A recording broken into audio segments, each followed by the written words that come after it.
You're listening to the Zone Coverage Football Show, where opinions, passion, and pride are always on the line.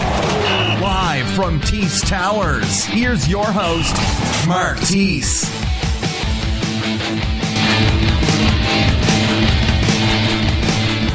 Hello, and welcome to the good old Zone Coverage Football Show. We are live from Wembley. I do repeat that, live from Wembley. And Tom from Huddle Magazine has sat to my immediate left.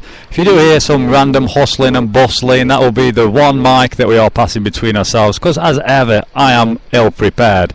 But hey-ho, we will plod on through. We're going to be with you now for, 11 till 12 is the plan. The Little Mix have been on, attempting to warm up, which was quite comical in fairness. I won't go into great detail, but it was painful. Yeah, that's all I can say. I'm still recovering from that.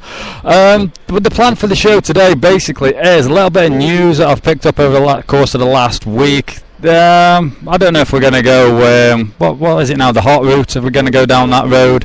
We've yet to come up with anything between us. We've been enjoying the free breakfast and the free coffee here at Wembley, so in the meantime, I will just pass you over to Tom. And in all fairness, Tom from Huddle Magazine, please go to their website, www.huddlemagazine.com. Without Tom, I wouldn't be here today. So we're live from Wembley in association basically with Huddle Magazine. So I will briefly pass the mic over to Tom for 1 second. Good morning and welcome to Wembley. Just to let everybody know in terms of what we're doing today, get over to our Twitter. We're giving away an International Series game ball, so get on that, and I'll pass you back to Mark to continue opening the show. Right then, let's get a little bit of housekeeping out the way before we delve into things. You should know by now that everything, all the past episodes can be found at www.zonecoveragefootballshow.com. Twitter handle, hit us up on Twitter, live from Wembley. Hang on. Just sorry while I break off. Yeah, Calvin Johnson is jogging up and down the sidelines as we speak. He is just about coming level with me now. I can see no ill effects of that ankle, but I'm not going to say go and start him because we never know. But right then, going back to the show, Huddle Magazine. Oh, the tannoy is now interrupting me. Fantastic stuff. But yeah, Zone Coverage Football Show and the website zonecoveragefootballshow.com. Twitter Zone Coverage FS. You're hopefully listening live via the good old TuneIn and Spreaker apps. If you want to find us on demand, just go over to iTunes and Stitcher Radio. Right then, Tom, shall we cover the news of the last few days? I'll just read it off while I know Tom's got his game day pass on, so any sort of breaking news I will hand over to Tom as we go. Right then, we're going to the news first while we're still deciding what to come up with for the good old, I forget what it's called now. My mind's gone blank. Yeah, the hot route. And don't forget the number. If you want to call us just randomly, if you're on your way down to Wembley or whatever, do that. It's 0161 818 4593, 0161 4593, or even try and hit us up on Skype, T-Smister, and you can join us here live at Wembley. So right then, NFL news. Right then, I'll find my sounder actually all over the place today. There's a lot of distractions going on in the background, so do bear with me. Right then, the first piece of news that I got from the week was the Rams cut wide receiver Austin Pettis. He was a third round pick back in 2011. This one's for you here, Tom. The Jags lost linebacker Paul Posluszny for this season with a torn pectoral. And your thoughts on that, briefly? I mean, that's bad news for the Jags defence. Posluszny is a big part of what we do, so that's a real big loss for us. But I'm sure Gus Bradley has something in place, and judging by our defence last week, I think we'll still do well. But I would have liked to have seen Pos still in that team because he's just an integral part of that defence. Well, that's Tom's insight there, so I'll carry on with the news. Also out with another torn pec is Brian Orakpo for the Washington Redskins. I'm just looking at live feed now that we've got of a few of the players stretching and stuff. It's hard to make out who's who from this sort of vantage point. Well then, back to the news. Yeah, the Bills' backfield has been absolutely decimated this past week with the loss of Fred Jackson and CJ Spiller. Jackson's out for a few weeks with a groin strain. Spiller, they're saying he's done for the year. They sort of hopefully he'll come back, but I think he's done. He's got a broken collarbone. And they signed, what is it now, former Cowboys running back Phil Tanner, and Bryce Brown is expected to carry the load going forward. Oh, we do have a Megatron update. I will pass you over to Tom. Yeah, news just coming in that Calvin Johnson's still listed as questionable, and the Lions team are actually saying that in terms of whether he'll start and how much he'll play today is coming down to the player himself. So he's just working through his process right now, and once he's through that, that's when decisions will be made. So that's the latest from the field here at Wembley on Calvin Johnson and his likelihood to start. Great stuff there. So the more news we get, we'll try and feed through to you as we go. I can see Matthew Stafford was knocking about earlier on with his cap on backwards as ever. There's a few more players actually walking out the tunnel with a variety of headphones on. We do not know or anticipate any fines coming, but I can't quite see what they are, but they are white headphones, and we will... Well, I'm sure you'll hear about that via Roger as we go forward. Right then, the New England Patriots have been busy trading once again. They have sent their 6th round pick to Tennessee for linebackers Akeem Ayers, and in return they've got obviously Ayers and a 7th round pick. He was a former 2nd round pick. He struggled with knee injuries over the course of his career, in fairness, and it's been it's a much needed addition, in fairness, for the Pats, who've lost Mayo for the season, so we'll see how that turns out. The Jets signed wide receiver Jeremy Keeley to a 4-year $16 million extension. At $5.4 million of that is guaranteed. And the Bucks D-end Daquan Bowers, he's been suspended for 2 games after violating the PED policy, and please ignore that idiot behind me who's now decided to test his tannoy. Anyway, Bamford's linebacker Luke Kuechly will not be fined following his joke of an ejection last Sunday. I don't know if anyone saw this, but Kuechly was basically, some muppets now shouting 1-2 check, brilliant stuff. Anyway, Kuechly was ejected from the game. He's pulled from the bottom of a pile, and there's arms and stuff all over him. Someone tapped him on the shoulder. He's very, very annoying behind me, by the way. Anyway, we'll move on from Kuechly. We all know what happened there. Someone grabbed him on the shoulder, he shrugged him off. Happened to be a ref. The ref didn't use common sense and just lobbed a flag. Talking of common sense, the guy behind me needs to use the common sense to wait till 12 o'clock to test his tannoy. Well, hey, let's go on. Yeah, I did mention Chandler Jones. He's out for a month. Panthers have cut safety Charles Godfrey. He's been with the team for the past 7 years. And Jake Locker has been benched. We are now going for the Zach attack. Zach Mettenberger takes over for the Tennessee Titans as Tom's taking pictures. There we go. For the remainder of the year. That is pretty much all the news. There was something yesterday. Was it the Bucks Butler? Gerard, no, not Gerard Butler, he's an actor. That would be breaking news. Yeah. Gerard Butler now plays for the Tampa Bay Buccaneers. Oh my word. Right then, we will. Someone give us a bell. 0161 818 4593. We do have Twitter as well as always. Zone Coverage FS. That's it. Gerald McCoy had his contract extended. The figures there: 55.5 million guaranteed. That is a 7-year deal going forward. So a little bit of joy. Oh, so I've got some other news here. Linebacker CJ Mosley suspended and sent home from London for breaching team rules. We're not sure exactly what's gone on there. So we will, as we sort of delve through this next 50 minutes, we will try and catch up with what's going on. If you want to call the show, feel free to do so. It's not anything about your journey down here. What your plans are. The past 7 weeks of the NFL season are going. What's with the Saints?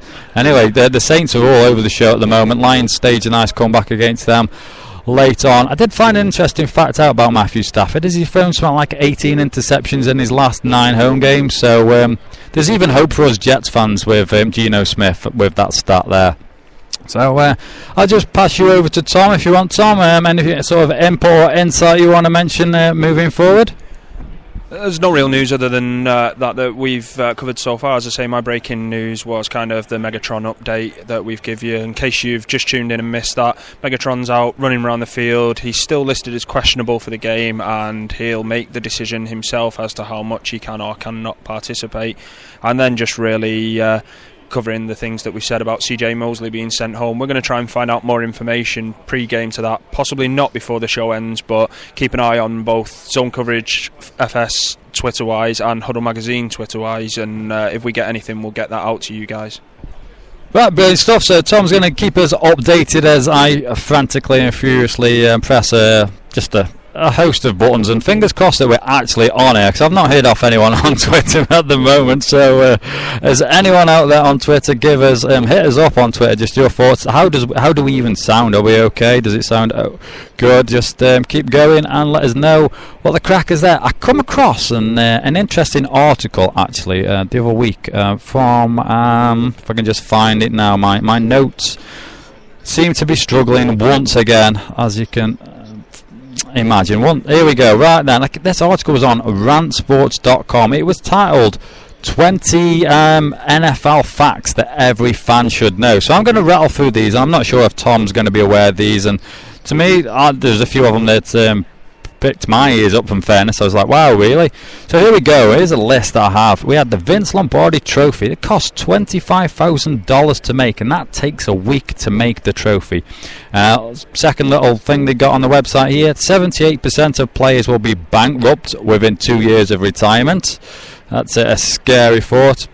Number 3, we all know this one, is the location of the Hall of Fame, Canton, Ohio. Blue Lion Man was actually on about that last week with his story about his various journeys around the good old the US of A. The longest field goal in NFL history kicked without a foot, that stood for 63 years by former Saints kicker Tom Dempsey. That record was done back in November the 8th, 1970. He was born minus 4 fingers and half of his kicking foot. It wasn't until December last year when the then Broncos Matt Prater broke the record, and lasted for 43 years. It was a 64-yard kick against the Titans, as I do say, back in December of 2013. The magic of the number 32 when worn by a running back. Currently, 4 members in the Hall of Fame have combined for over 48,000 yards wearing that jersey. We have Marcus Allen, Jim Brown, Franco Harris and O.J. Simpson. On to the next one I've got. And the highest valued team are the good old Dallas Cowboys. They're estimated to be worth over $3.5 million. And we all say we love the fantastic world of pigskin. Here's a fact about the bulls. It takes 3,000 cows. That is correct. 3,000 cows to make 700,000 bulls. They last for 1 season, and these are made by hand to ensure that they meet the NFL's high standards. And do you know that, Tom? 3,000 cows? Well, that's something that's new to me. 3,000 cows. Wow. Yeah. So it's a lot of beef burgers. Yeah. So beef burgers and footballs everywhere. So as you have maybe been on your train journey today and passed through the field, there's next season's footballs already being primed to grow. Right then, moving on. The 8th fact of these 20 that you're supposed to know, or yeah, that's what they say, all fans supposed to know. Most field goals happening in a game was 8 by the late Titans kicker Rob Ionis. He kicked 8. That was in 2007. And did you know, something I didn't know, Tom, it is against the rules to give away a ball to the fans. Every time a player does that, he is fined $5,000. And the reason being for that, they say once it's left the field of play, it is deemed useless. Well, yeah, I can understand that. It's kind of, they don't want people tampering with the ball, I suppose. The fine seems extortionate for a ball. It's an expensive ball to buy, isn't it? Yeah, $5,000. Well, you might as well just bring a whole case with you. Maybe these are specially grown cows and they groomed on specialist food throughout the season. I have no idea, but yeah, $5,000 for giving the ball away. So I wonder actually, if someone handed you a ball, could you sell that for $5,000 for charity? I don't know, would that work? Anyway, let's get back to this list. Where was I now? That was number 9. Number 10 is the first ever successful 2-point conversion happened back in 1994. Tom Tuppett, and then Browns player, ran home an extra fake point. Yeah, we'll get there eventually. Anyway, did you know that the playoffs can be decided by coin toss? If every single team ended the season with a tie, it's decided by a coin toss. Apparently they hold a special event for this, with team captains and coaches and the rest do a coin toss. So have you heard of that one, Tom? Yeah, I've heard of that before. I think we were coming up to a season, maybe 2 or 3 seasons back, where that kind of discussion was being had, and I remember that being discussed, that they were going to have some kind of coin toss held at headquarters, perhaps in I think it was New York. They were talking about doing it, and I was just like, coin toss, entering the playoffs on a coin toss, really? Okay then.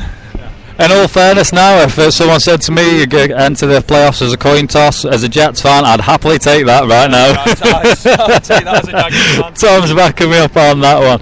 As you can probably hear, there's some a variety of music and sounds now. As I look out onto the field, actually, before my eyes, Megatron is dressed rather casually, in fairness, black shorts on, like a grey t-shirt, looks very relaxed. Stafford seems to be like jogging up and down, doing some high knees. A few players just sort of getting a feel for the atmosphere, wandering around, stretching, going through their usual game day sort of drill. Really, it's quite interesting to see this. So yeah, we'll check back in on that in a moment. There seems to be more Lions out than Falcons. Is that a fair assessment, Tom? Yeah, I don't think we've seen anyone from the Falcons apart from a kicker's come out kicking a few balls. But, I mean, we've got, just off the top of my head, a quick head count, we've got maybe 12, 15 of the Lions players out on the field going through various stretches. And I think I can see 2, 3, maybe 4 Falcons players. So, it seems the Lions are here a bit earlier. They seem to be a bit more intent on preparing quickly, so they're getting ready for game, and we'll let you know once the Falcons start coming out onto the field. But at this moment in time, it looks like the fans are about to be heading into the stadium. We're coming up to that gate opening time.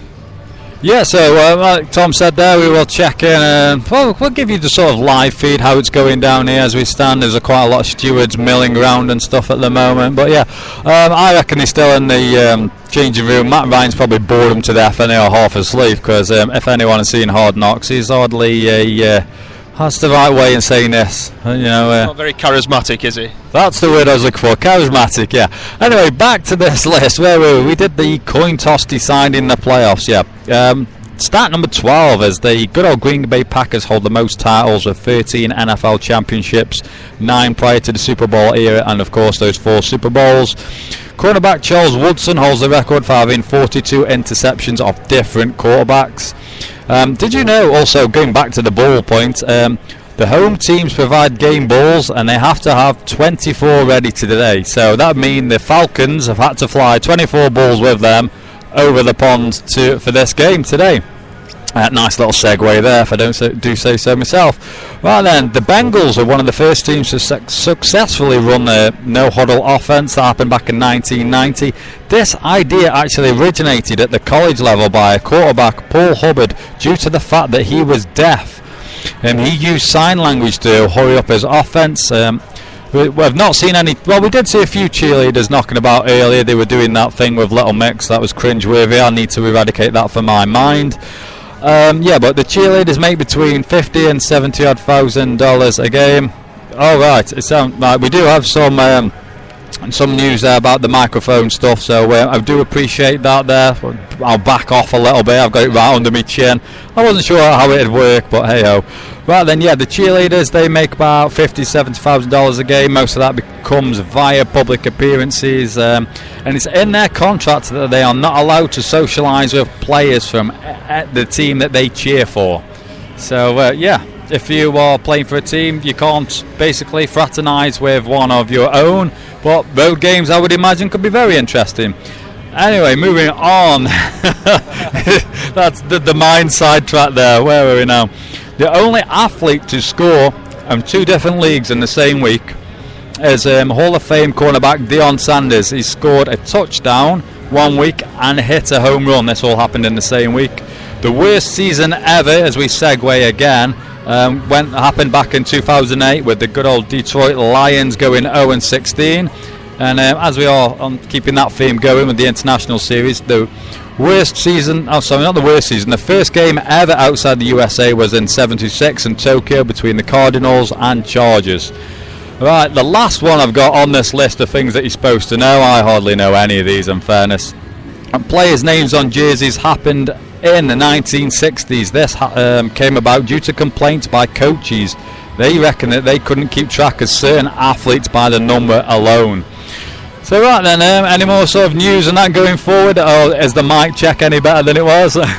Yeah, I think I'm with you on the 20 different things. I mean, I knew maybe 2 or 3 of them, but yeah, I mean, the only other news is that Mike Smith has just arrived in the stadium. We've just seen him coming in on the big screen, followed in by the cameras. So the Falcons head coach is here, so that might suggest that we maybe will see a few more of the players head out onto the field. And I'd just like to give a personal shout out to my other half listening, Leslie. Hello, and thank you for the feedback that you've given us regarding the mic. I'll catch you later. Yeah, Tom's just showed me a message. Am I allowed to mention that or no? No. Okay then, so we've got in jokes going and all sorts here live from Wembley. Feel free to give us a bell, because in fairness there's not a great deal of contact left on my pad, and we might struggle going forward. But I will run through today's fixtures, and make notes, the clocks did go back today. So the usual 6 o'clock games on Sky, they happen at 5 o'clock. The 1:30 kick-off, that's set in stone, that happens 1:30. But the 6 o'clock games are now 5 o'clock on Sky, and obviously the late game, 8:30 or 9:30 game becomes 8:30, and the 1:30 game on Channel 4, that then becomes 12:30.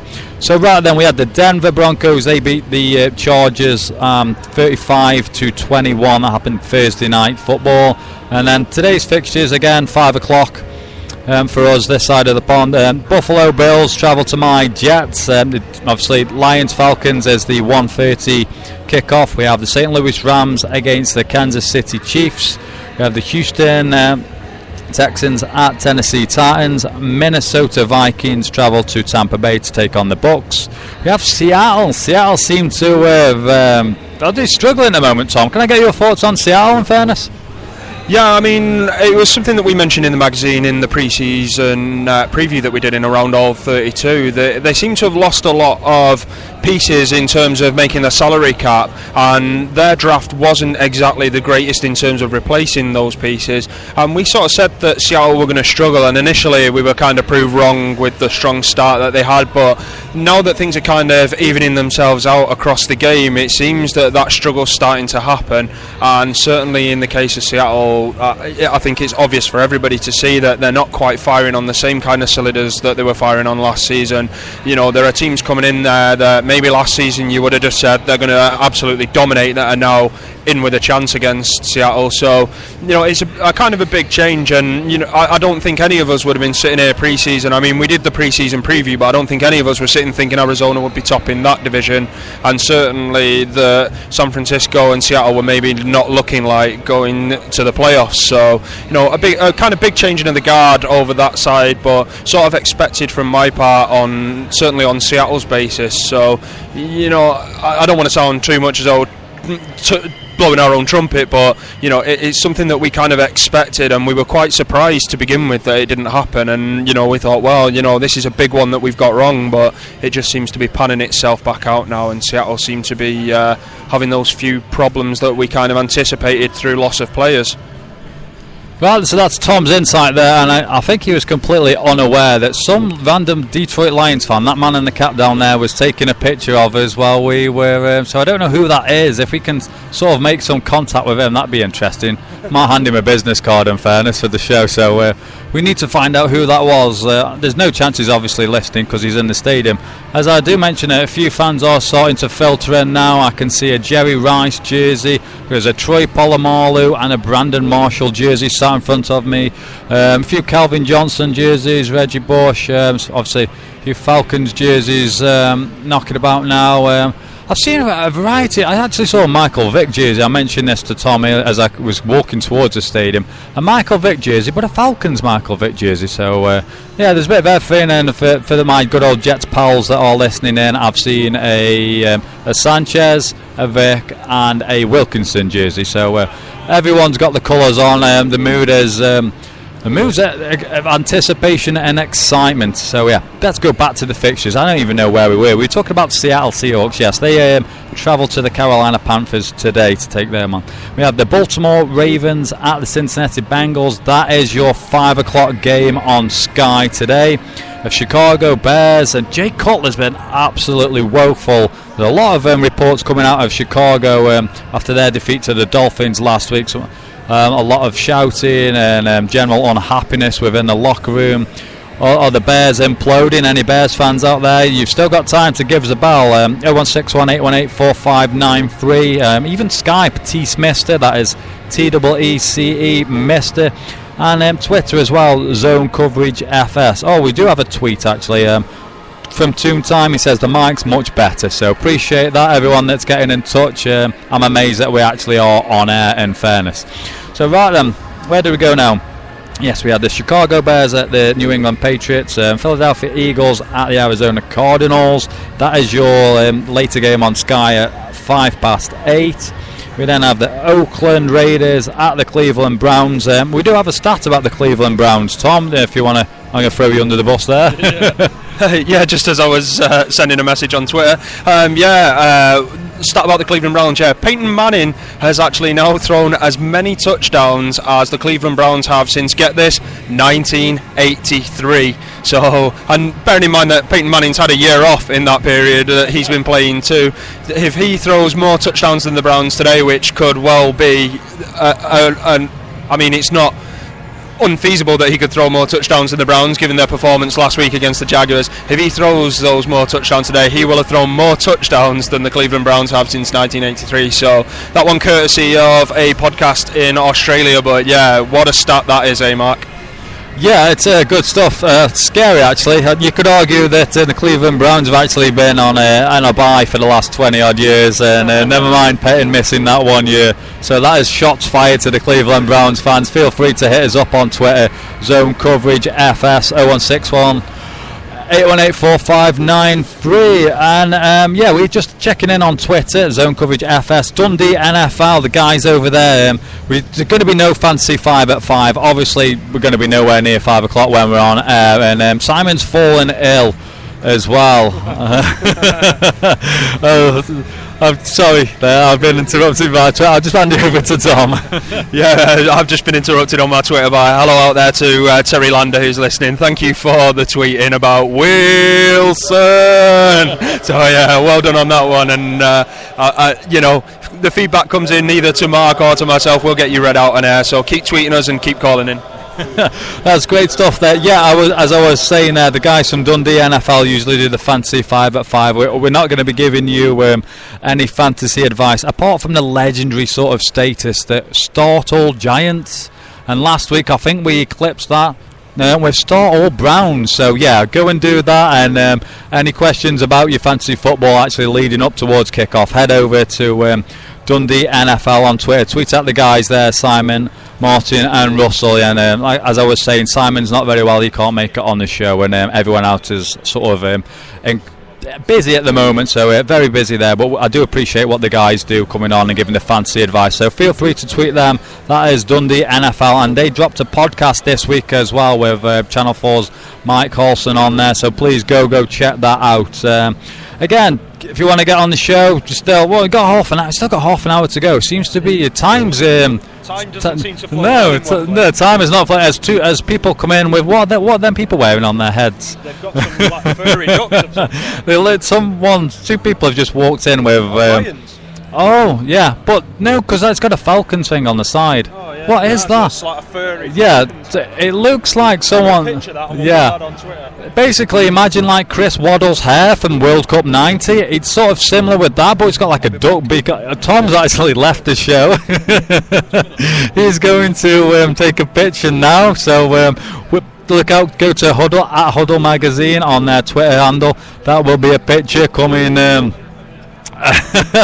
He's actually run down to him now, so at Huddle Magazine, that will be coming up very shortly. I think he's now pointing to these people, and now he's going to make them look at me. Yeah, here we go. Yeah, I'm over here waving at you right now, sir.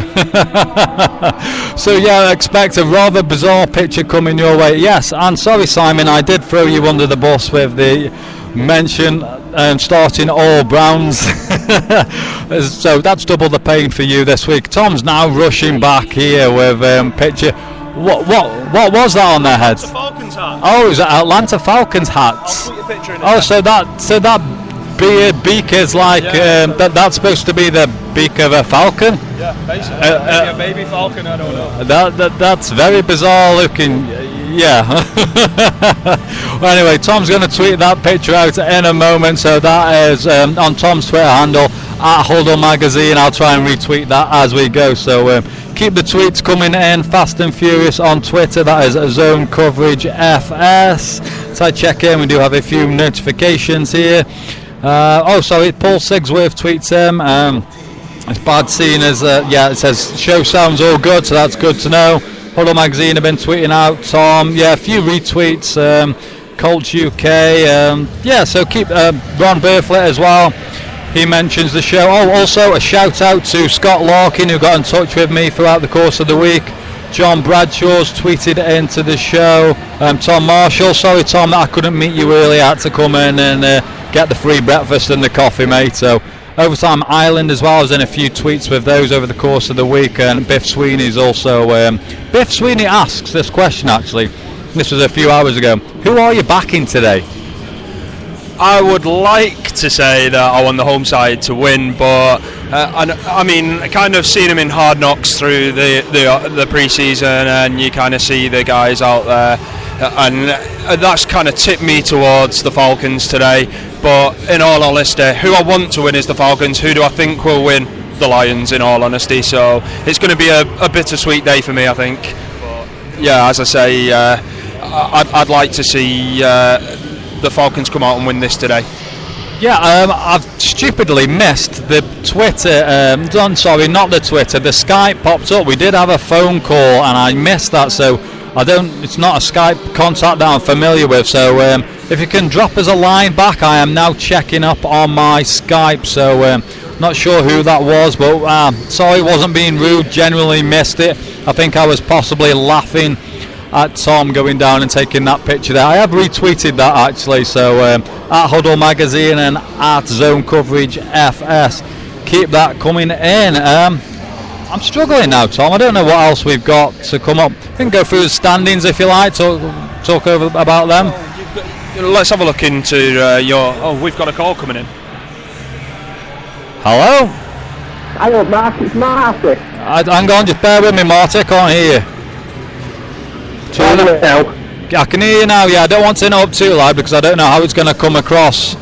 Yeah, no worries. You alright, guys? We're alright, yeah. I just pass you on to Tom 1 second. Yeah. Hi, how are you? Hiya, Tom. You alright, mate? Yeah, I'm good, thanks. Enjoying the usual festivities down here. Are you coming down to the game or are you watching at home?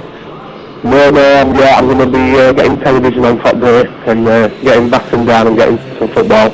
Cool. What can we do for you? I just a question for you both. Just thinking about the NFL as it stands today, and a lot of the top quarterbacks look to be kind of coming to end of their tenures at the teams and careers even. And I'm just wondering, there seems to be a bit of a lack of really elite young talent coming through, maybe apart from Andrew Luck. And I just wonder if you think that's because teams don't give guys a chance to kind of learn that they used to, or if it's something to do with how the college spread offense works. Well, I sort of caught the majority of that, Marty. In fairness, I can't turn the sound up too loud our end because I would imagine over the broadcast it'll deafen people. But yeah, you were mentioning the quarterbacks and like the lack of new talent coming through. Is that right? Yeah, that's right. Yeah, and if you think it's that they don't give them enough time to learn behind veterans, or if it's more to do with the spread offense, or they're struggling to move that onto the pros. Yeah, I'm with you. So do you feel that maybe the quarterbacks aren't being sat like they used to, and do you reckon that's like then going onto the field of play where they maybe not too ready, being thrown under the bus a little too early maybe? Yeah, I think so. I know we touched on it a couple of weeks ago on the show. Rodgers was the last one really to obviously sit and learn. Yeah, he was, yeah. And you look at him now, compared to some of the new guys who seem to be thrown into the fire and have ups and downs. Yeah, it's very different. I'll actually hand that over to Tom because obviously he's got a rookie quarterback and give us his feelings on how Balls is doing. Just bear with me 1 second. Yeah, I mean, in terms of the development of the quarterbacks that are coming into the league now, I think it's kind of a sign of the times in terms of the money and contract deals that they receive. I mean, in years gone by, because of maybe the contract sizes and stuff, there was more of an element that teams could afford, not only on the fact of what they're paying the player, but also in terms of the salary cap, that they could perhaps sit a quarterback behind an older pro and allow them to learn the game. I think it's a sign of the times that when you pick an earlier round quarterback, that it affects your salary cap so much going forward that you kind of need to get them onto the field as quickly as you can to start getting some productivity out of them, or in the case of Blaine Gabbert, for example, pass them on and open up your salary cap space. So I mean, in terms of our quarterback, Bortles, I've been calling from week one for him to start, not because of anything other really than Chad Henne just isn't a starting quarterback in the NFL as far as I'm concerned. So I mean, from Bortles' point of view, it's more of a necessity of the team than a necessity of his development. I think he's capable of playing at pro level. He's shown that in a couple of games. Yeah, we've lost a couple, but that game against the Browns last week, he executed well and he's doing all the right things. I mean, just going forward, I think it's a team-by-team basis, and a lot of the time it just comes down to the fact that the teams are looking down the line what they're going to have to pay these guys and thinking, well, we need to get this guy sorted and ready to go by end of year 2, year 3 to be our starting quarterback. So if we throw him in the deep end now, he's definitely going to do that, and that means we can release an older pro and open up some of that cap space. Yeah, I agree. I think that's a good point, and I think some teams feel that the windows with the team they've got together is smaller now, so that might play a part in the fact that they're going to chuck them in, get them season for a year or two, and hopefully they'll be built around, but they're kind of ready to be playing at top level. Yeah, that's brilliant stuff, Mark. In all honesty, I don't know, can you hear this racket that's going on in the background? No, not really, no. Oh, you can't hear it. Well, if we are like a bit sketchy in between what you've been saying and stuff, it's quite difficult to make what you're saying out, in fairness. No, really. Well, I'll let you go anyway, guys. Okay, Marty, you can actually now say that you've been live from Wembley with us, and we appreciate the call, mate. No worries, fellas. Okay, Marty, take care, buddy, and appreciate the call. Cheers, mate. Cheers, mate. Bye. Bye. And that was Marty there joining us on the show. As we did say to Marty there, apologies, but the sound from Wembley, our end, is absolutely ridiculous. There's I don't even know what they're playing on the tannoy. It's a lot better than that little mix sort of nonsense that was going on earlier on, as Tom's now drastically changing his headphones, and we'll see how that goes. Yeah, he says he can hear much better now, so please ring in again. We've got we're moving into the last 23 minutes of the show now, so 0161 818 4593, or hit me up on Skype. That is T Smester, TEECE and Mister. We'll check in on Twitter, that is Zone Coverage FS, and also we'll get Tom to check his Twitter handle, that is @Huddle Magazine. We'll just paint the picture for you now. Actually, looking round, there's a lot of people sort of on either sideline, sort of like behind the actual benches where the players sit. The Gatorade buckets appear to be out. The correct bins, one for plastic, one for general rubbish. They also seem to have made a special appearance. But yeah, there's an awful lot of Detroit Lions players out now. Matthew Stafford is throwing the ball, as is Matt Ryan. I can see a couple of the running backs now for the Falcons. I forget his name, the guy with the dread, Steven Jackson. Yes, I just see Steven Jackson. He's sort of strolling towards midfield, doing some bizarre sort of stretching. But yeah, the general sort of feel and picture you can get from around the stadium as players are just sort of, there's a few off on their own, doing their own sort of things, or they're doing drills. I'll just pass you over to Tom 1 second. Yeah, just saying, even the officials are out. What? Where are they? He's just gone back into the tunnel down there. One of the officials has just been out to have a look around, so even the officials are out on the field now, so we must be getting towards game. Yeah, as you can probably tell, it's getting louder and louder. We have a variety of fans. I'm now looking at a Seahawks? No, not a Seahawks fan. That is a Rams fan, and I don't even know what other jersey is. This might be a college jersey. I'm not too up with the college teams, in fairness. But yeah, there's a Falcons fan, and it's a Trey Mason jersey. That one is for the Rams. Yeah, very good. So, well, just looking around the stadium now. Like I say, there's a few in now, a few hundred people. I'd say it's still stewards outweighing fans at this point. I can smell hot dogs as well. Some of it smells really good, so we're going to have to go and grab a hot dog in a moment, in fairness. Right then, we're moving into the last 20 minutes of the show now. I think it's fair we look at the standings and discuss those. So we'll go to the AFC East, and nothing's really changed at the top of the AFC East here. We have the Pats there sitting pretty at 5-2. They're on actually a 3-game winning streak. Buffalo Bills then in second place, 4-3. Obviously they face the Jets today, who prop up the division at 1-6. The Dolphins 3-3 in that division as well. So we move on to the AFC North.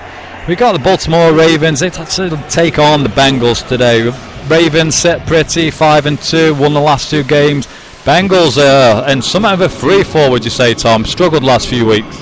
Yeah, another team that started out really well, and then they've just, I don't know what's really happened with the Bengals, but they just seem to fall away, and they're in a real struggle now, got themselves into a rut, and they just seem to be struggling to get any momentum going, and it's hard to see where the win's coming from the way they're playing at the moment. Sorry to any Bengals fans out there, but yeah, it's hard to see where your next win's coming from.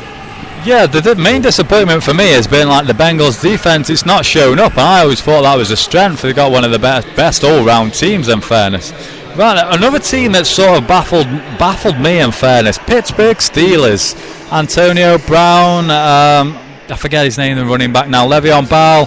They just, what's with the good old Steelers here? They sit 4-3. They've got the offensive weapons, but there's just nothing going. You got any sort of thoughts on that, Tom? I mean, I think when you think about the Steelers, everybody kind of thinks defence, don't they? And you always think that brutal defence that we've seen for so many years, and they've kind of had an offence that's been, I wouldn't say adequate, maybe a little bit more than adequate, but the defence has really propped them up, and that's possibly where they're struggling at the moment. They've not quite got the defensive dominance that they've been used to, and I think that's why they're offense is, well, it's on its usual production levels, and they've shown that they can execute. I mean, a few weeks ago against Jacksonville, again, they showed they can execute when it counts, but they're kind of struggling to keep pace with the teams the defence are just not able to stop at the moment. Yeah, there's also a lot of rumours out of Pittsburgh that Todd Haley, he seems to be catching the majority of the flack, but going off that, I've also heard that Ben Roethlisberger has been changing the plays at the line, and it seems to me that they're sort of setting this up for a Todd Haley fall. Yeah, I mean, if you've got a quarterback that's going out there and doing his own thing, not sticking to the game plan, that's always going to hurt your team in a way, because as we all know, they go through these scripted walkthroughs on a Friday before, Friday practice, and we all know the kind of first 15 to 20 plays of the game are pre-decided, and this is what we're going to go through. If you've got a quarterback going out there doing his own thing, deviating from the game plan, that's really going to hurt you in the long term of what you're hoping to do come the fourth quarter. If you're going to the run early in the game, you're hoping to set up play action in the fourth quarter, you're going to struggle to do that if your quarterback comes out passing right off the bat because he thinks he sees something. Whilst the run might not be very productive in that first quarter, you've got to think about the longer term game plan. You've got to think that you're setting up play action for a good strong finish, and it's just that's what the game plan's there for, and that's always going to cause problems when you've got players doing their own thing. Right then, and propping up their division is Simons. They are his Cleveland Browns, like it was his statement to start all Browns. Sorry, buddy, sorry, I couldn't resist. So they are 3-3, and can they bounce back following the defeat to the Jags last week? Into the AFC South, we have the Colts here. They started off, lost first 2 games, now reeled 5 off on the bounce. Andrew Luck looks to be an absolutely sensational form. And I think another surprise for me has been the Colts defence. Where did this come from? It's been absolutely frightening. I did not see that. Next in the division then, we have the Houston Texans at 3-4. We mentioned earlier the Tennessee Titans are now going with the Zach attack. They're 2-5, and Tom's Jags are, with my Jets, battling out for the number 1 pick overall, in fairness. So any last minute thoughts on the Jags, Tom? Well, I think we're all behind the Raiders in terms of fighting out for the number 1 pick, but I think the pair of us know that our teams are probably going to be quite high up in the draft order come next April, May time, so we'll look forward to another round of early drafts and excitement speculating over what players we can get. Yeah, bring that on then. The draft this year is actually in Chicago. Right then, moving on to the AFC West, so the Denver Broncos sitting pretty at 6-1, won the last 4 games. San Diego Chargers seem to have taken a step back, lost 2 divisional games, lost to the Chiefs on Sunday, and then to the Broncos on Thursday night. They are actually 5-3. Kansas City Chiefs, I don't know what to make of the Chiefs. Are they a sneaky good team? Did we maybe write them off? We looked at their schedule and what they did the previous year, and everyone then said, oh, that was an easy schedule, and then we looked and gone, well, it's hard now. Where are the Chiefs? Do you have any sort of impact on that, Tom? Yeah, I mean, I think the Chiefs are a product of their own success last season. I think a lot's been said in terms of the schedule that they've got this year. They're obviously facing tougher defences in terms of playing those NFC West teams, so that's all going to have an impact on how productive the Chiefs can be. They kind of had a really easy schedule last year, really, because they obviously had the number 1 overall pick, finishing last in the NFL the season previous, so they're kind of a product of their schedule at the moment. It's like the playing field's levelling itself out, and the Chiefs are kind of where they should be at the moment. Apologies to any Chiefs fans out there who were hoping you'd make a run at the playoffs this season, but I mean, you had an easy schedule last year. This season schedule a little bit more tough, and you're finding the pieces. I mean, the Jamal Charles injury as well has impacted massively on the way the Chiefs have been able to execute, obviously, so it's just a combination of all those factors coming together. But I mean, just breaking away from that, Mark, I've noticed that the Falcons players now have took the field kind of in number.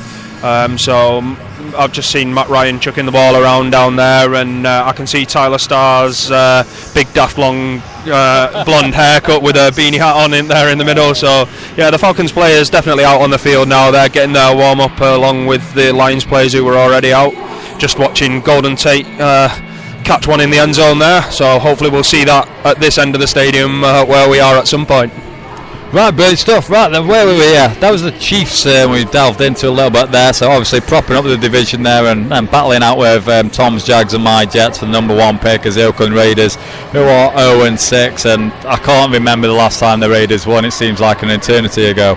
Anyway, moving on. I did actually have a tweet the other day from Raider Tim. I actually beat him in the fantasy football league that I'm in, so I'm doing a lot. I'm going to catch a lot of flack back after this week's episode, after firing shots at a variety of people, but it's all meant in the best taste possible. Right then, moving on to the NFC East, we have the Dallas Cowboys sitting pretty at 6-1. Next up is the Philadelphia Eagles. They're 5-1. Giants are sort of I don't know what to make of the Giants, in fairness. 3-4.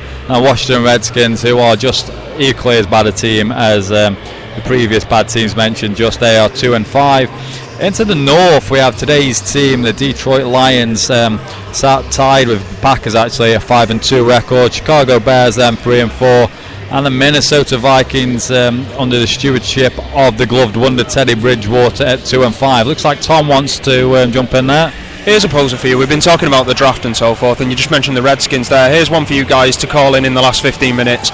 So if the Redskins finish kind of down there with the Jags and Jets, and they've got one of the early round picks, do the Redskins take a quarterback, or do they stick with RG3, Colt McCoy, and try and develop what they've got? Give us a call in and let's hear what you guys think about that, and we'll give you our thoughts too. So do the Redskins stick with RG3, or do they go to the draft board and pick up a Winston or Mariota?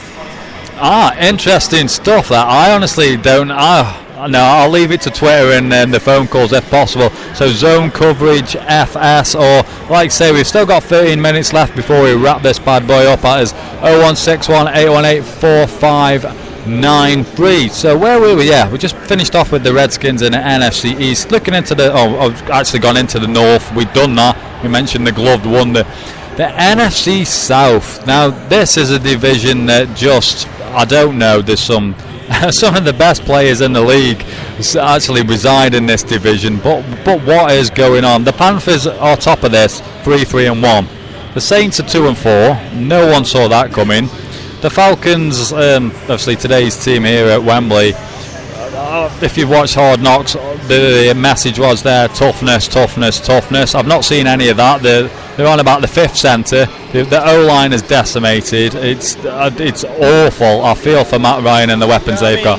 That's what's killing Matt Ryan at the moment. That O-line, those injuries on the O-line have really killed him. And I mean, I know they talked about tougher, bigger, stronger, and I know that obviously Mike Smith really felt that last season the team weren't protecting each other the way they should, and we have seen evidence that they're prepared to go to battle for their quarterback. But that O-line, those injuries, they're just killing Ryan, and that's where the struggles, I think, for Atlanta come. Yeah, it's just division of struggle. That's what we will rename it. It's not the NFC South, the division of struggle. And then we have the Tampa Bay Buccaneers that made the big move for Josh McCown in the off-season, and yeah, that is a mess in Tampa, and that is probably my final shot at one of our regulars, Russell Duke, there in his Tampa Bay Bucks. Well, I've got no room to talk with my awful franchise. So anyway, moving on to the NFC West, and this one again, this is not, as the script says, what they set out at the beginning of the season. The Arizona Cardinals, I'm sure Tom Marshall will be very happy at that, sat there 5-1. And next up is the San Francisco 49ers that basically had to keep their head above water until all these players return, and they're doing a sterling job in fairness. I know they got handed the rear end on Sunday Night Football against Peyton Manning and his Broncos. Oh, we didn't mention that he broke the record, but hey-ho. Anyway, and Seattle... We all know he broke the record. Yeah. If you'd missed that, then there's something seriously wrong with you. The Seattle Seahawks, their struggles on the road, everywhere really. It's just not happening for the Seahawks. They're 3-3, and then the Rams, they're 2-4. So that sort of rounds up the standings as they are going into today's game at 10-12 in the morning. So yeah, looking around the stadium now, it's getting there now. The majority of players are out warming up. There's balls being thrown everywhere. It's looking good. I'll just check in on Twitter, Zone Coverage FS or at Huddle Magazine. If you want to hit us up, we've got, we're moving into the last 10 minutes now. It's going to be 10 minutes of filling and fairness. I've rattled off everything I needed to do, and yeah. Oh, 1 second, I'll hand over to Tom. Yeah, well, Mark's just checking in Twitter and I'm going to read through those things. I'll just remind everyone, if you go over to @Huddle Magazine on Twitter, we are giving away an International Series Wilson Ball today. You need to get your retweets or shares on Facebook in before the kickoff today at 1:30, so get over there, retweet the picture, get the word out there about Huddle Magazine, and you could win an International Series Wilson Ball. Fantastic, so please do that, retweet at Huddle Magazine, head over to huddlemagazine.com. So yeah, Tom posed a question a few minutes ago about what would the Redskins do with the RG3, and then Marty, who called in early, he says the Redskins need to grab a new QB. The RG3 gamble has not worked, time to move on. Agree or disagree, Tom? Yeah, I'm kind of in the camp that RG3's injury prone, that as we've said previously, myself and you, when we've talked just in general, we talked about Michael Vick when we came into the pre-season, and how you can kind of only get a certain amount of games out of him a season these days. I think RG3 falls into that category. You've either got to have an exceptional backup quarterback who can come in and close out games or close out the season for you to enable him to play, or you've got to think that he's a bust, he's only capable of doing a certain amount of games per season and move on from there. As a franchise quarterback, I don't think you can count on someone to be your quarterback for 8 or 10 games a season, so I think personally I would be looking, if they're low down, to, if need to be, trade up and take Winston or Mariota, or it could be that they find themselves in position to pick one or the other anyway as things are going. Right, so that's Tom's thoughts there. I don't know where to go with this one, in all honesty, because the Redskins invested an awful lot in RG3 there to give up a lot to go and grab him. Like you say, injuries have not done him any favours there. It's a mess. Kirk Cousins looked like a wonder star for a couple of games, and then he was given the opportunity. He's thrown that away. He's now been benched in favour of Colt McCoy. So moving forward, that is not a decision I'd like to make if I was up in that front office. I mean, in terms of the way that the team have gone about executing the grabbing of RG3 and the impact that that's had them through the years in terms of first round picks that they've given up to the Rams, I think that's probably quite a steep learning process, that they're not going to make the same mistake again. I'm saying they'll probably trade up if they need to grab a quarterback, but as we've seen this season, just because the quarterbacks are the big names going into the draft, it doesn't necessarily mean that they're going to be picked up early. They could find themselves a Teddy Bridgewater that falls right down the draft. So, if they're picking 4th, 5th, 6th, they could still find themselves a capable quarterback that will come in and perhaps do the business for them. So it's not necessarily that they need to trade up. They just need to have learned the lessons from this RG3 experience and move on from there, I think. Would you say then, if this RG3 business sort of carries on then, Tom, that would it affect what people are willing to give up actually on draft day going forward? I think it depends down to the individual player, doesn't it? I mean, there may be some people out there who can correct me if I am wrong, but I think there were always some kind of questions over RG3's knee and in terms of his fitness through the scouting combine pre-draft. And I think it's one of those things that teams, obviously, they run it through a lot of medical professionals and they try and take educated gamble on whether he's going to hold up or whether he's going to be able to, or whether he's going to be an injury-prone quarterback. So I think the lesson they might have learned is to just make sure, double check and ensure that data is absolutely 100% correct, because I don't think the Skins will want to find themselves in this position. So, I mean, we all look at that first season, his rookie campaign, he looked the real deal. You know, he looked as though everything was good. It's just that first injury, and from there he's never recovered. It can't be said that he's been left out too short and that he's needed more recovery time. Shanahan gave him plenty of recovery time, perhaps rushed him a little bit towards the start of the season when he was a bit rusty, but I mean, he's had plenty of recovery time, and I think they just kind of need to learn the lessons in terms of checking, double checking, and not giving away too much for jumping up and taking a quarterback. I think they perhaps gave away a little bit too much in terms of what they did for RG3. Yeah, that makes sense, exactly what Tom said. So, just checking back in on Twitter, closing in on the end of the show now, in fairness. Apologies, it's not your usual 90-minute slot. We're just getting louder and louder at Wembley, in fairness. So it's just an hour today, and thanks to those of you that have tuned in. But, yeah, looking in on Twitter, Will Davis has tweeted in, says, loving the atmosphere coming out of Wembley, so it's good to know that that's coming across well.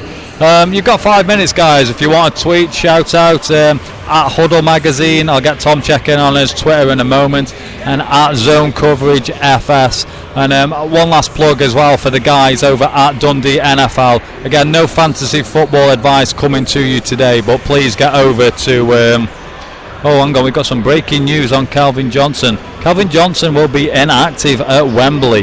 That is coming from the @Channel 4 official Twitter handle.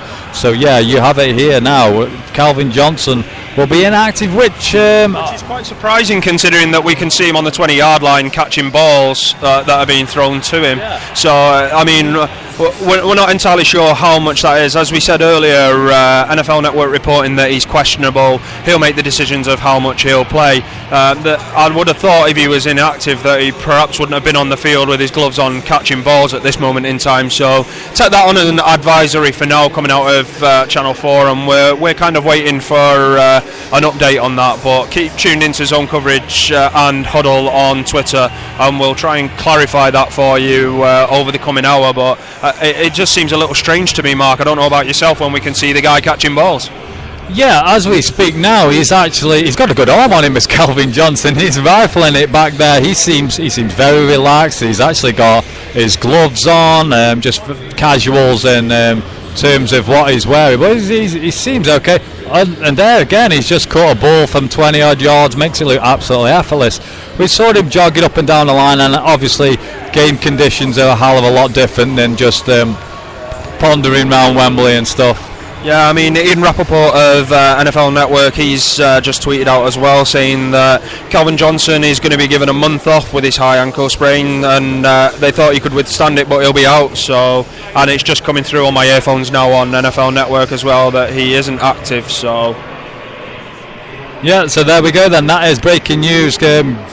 Lions fans, no Calvin Johnson today. Yeah, and you guys are 2-4 without Calvin Johnson, so you know that gives Atlanta a little tip and hopefully probably a little bit of hope. So Calvin Johnson inactive, coming out from all channels now. Well done to Channel 4 getting that out first. Yeah, right then, so that brings us into the last couple of minutes of the show. I'm going to start closing things up my end. I think I was in the middle of mentioning at Dundee NFL, their podcast, Fourth Down and Out. No fantasy news, but keep tweeting at Dundee NFL for any sort of questions regarding your lineups as we head towards kickoff. You might miss this game, but the later games, and do remember the usual 6 o'clock games go at 5 o'clock today, and then again at 8:30, and the 1:30 game will be 12:30, and that's the same for the Monday night game on I think it's Eurosport that's on. So it's only for this week only. We play catch up next week when the clocks go back over the pond. So for myself, Mark Teese, live at Wembley, much appreciation and gratitude goes to Tom and Huddle Magazine, because this wouldn't be happening without those. So Tom, sir, I thank you. Yeah, no problem at all. Thanks to everyone who's listening. Thanks for putting up with my ramblings over the past hour and random runnings off to take photographs of strange Falcons hats. So good to talk to Marty, who called in. Thanks for calling in and having a chat with us. Thanks for everyone who's listened. And as always, get over to huddlemagazine.com to see what we do, and hit us up at Huddle Magazine on Twitter. Throughout this game and throughout the evening, we'll be chatting and bringing you as much news and so forth as possible. And you're still an hour and 30 minutes to win that international series Wilson ball, so get over there, get retweeting. If you're on Facebook, find us and share that. Yeah, brilliant. And before I go, David Taylor, he's just tweeted me at the Equinox, and we've been swapping emails for a while now. Last week I completely forgot his first name, which was rather embarrassing my end. I sent him an email apologising. So David Taylor, whichever way it is, at the Equinox, I might just stick with that in fairness. He's just tweeted the show, says well done on today's show. So a massive thank you from myself and Tom from Huddle Magazine, so please go check that out. We will be tweeting as we go forward. Either follow us on at Zone Coverage FS or at Huddle Magazine. And go to the website huddlemagazine.com for all my shows and that. You know the drill by now. Zone Coverage Football Show.com, Twitter Zone Coverage FS. Find us on iTunes, Stitcher. Ratings, comments, be it good or bad, any sort of feedback really, I don't mind, good, bad, whatever, send it over to us. You can also email me if you'd like. If Twitter's not enough for you, then do that. That is Zone Coverage Football Show at mail.com. That is me, done and dusted. Again, I echo what Tom said earlier. Thank you to everyone that's tweeted into the show. Thanks to Marty for ringing in. Apologies if the sound has been a bit iffy here, there and everywhere, and the show's not run its usual course, but I didn't know how to prepare for a show at Wembley, in all fairness, but I feel we've pulled it off, Tom. Yeah, I think we've done a cracking job. We've had a few interruptions from Little Mix and from announcers, but other than that, we've managed to muddle through. And hopefully to you guys it sounds good at home, and you can hear all the atmosphere building up in the background now. It's exciting to be here, and always good to see the goings on the field. Just a shame Megatron won't be out there today. Yeah, in a bizarre kind of way, I got to see him warm up, so I'm happy. Right then, that is it from me, Mark Teese. Not at Teese Towers, maybe at the Twin Towers, but even they're not here anymore. So from under the Wembley Arch, thanks again to Tom and the gang at Huddle Magazine for making this possible. Until next week, guys, we will return the same time. It will be 4 till 5:30. Be back at good old Teese Towers next Sunday, so that's 4 p.m. to 5:30 next Sunday. So until then, remember, hustle, hit, and never quit. Thank you for tuning in to today's show. Unable to listen live? We've got that covered. Simply search the Zone Coverage Football Show in either iTunes or Stitcher Radio. And don't forget to subscribe. All our shows and details on how to call into the show can be found on the website www.zonecoveragefootballshow.com.